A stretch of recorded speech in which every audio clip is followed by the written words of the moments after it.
Today on Why I Kept It, it's gonna be a pandemic.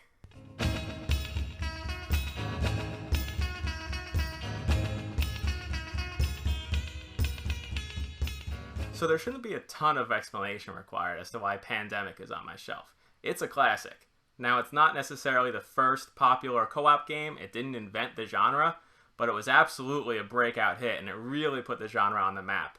This game came out in 2008, and it's gone on to have some of the biggest mainstream success.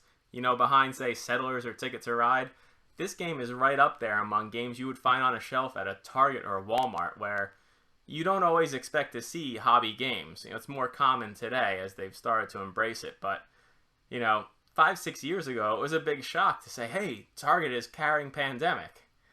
Now, as far as my experience with the game, I'm not even a huge fan of cooperative games. You know, I'll play them, I enjoy them, and I want to have Pandemic on the shelf to introduce other players, just to broaden their horizon. If they're new to gaming, I can say, hey, this is what a co-op looks like. This is the most popular one. This is the one that kind of introduced it to everybody. You should have the same experience too.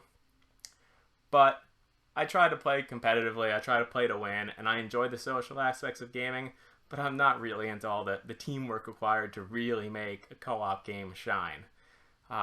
There's a couple fun reasons why I'm attached to this copy of Pandemic. I was probably into hobby gaming 2 or 3 years when Pandemic came out. I really didn't have much of a collection, just a couple games on my shelf. I bought this on a work trip, took it home in a checked baggage with me. Got a nice dinged corner on the way, taught myself a lesson there. This is one of only 2 games I've ever had where, when I opened it, I was greeted with the presence of mold. This does happen every now and then. We have our wonderful board game factories and moisture control issues. Silica gel packets be damned. And it's very thematic to have happened in Pandemic. I got my own batch of penicillin inside the box. I can't show it to you because I cleaned it. But the black cubes had a bit of white fuzz covering them when I opened the package. And you can actually go to some old Board Game Geek threads. They will verify my claims, some of the other people. I've talked about expansions before. This actually happens to have what I would consider a very good expansion, the On the Brink, which adds several different modules, and it all kind of fits into the box nicely. I mean, I'm a big fan of throwing out inserts and throwing out expansion boxes as well. And your OCD will go crazy when you see these cards just squeezed into the box with no sleeves on them.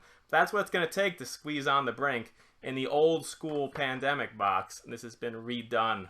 The Target pickup actually caused them to put out a second version with different art. But I think they're about the same box size, which is another good reason to keep it on the shelf. It's not really taking up all that much room. But the Petri dishes are just probably one of the coolest expansion components you can get. Very thematic there as well. And I'll conclude this episode with a bit of the history trivia on Pandemic. I mentioned Target at least twice in this episode already.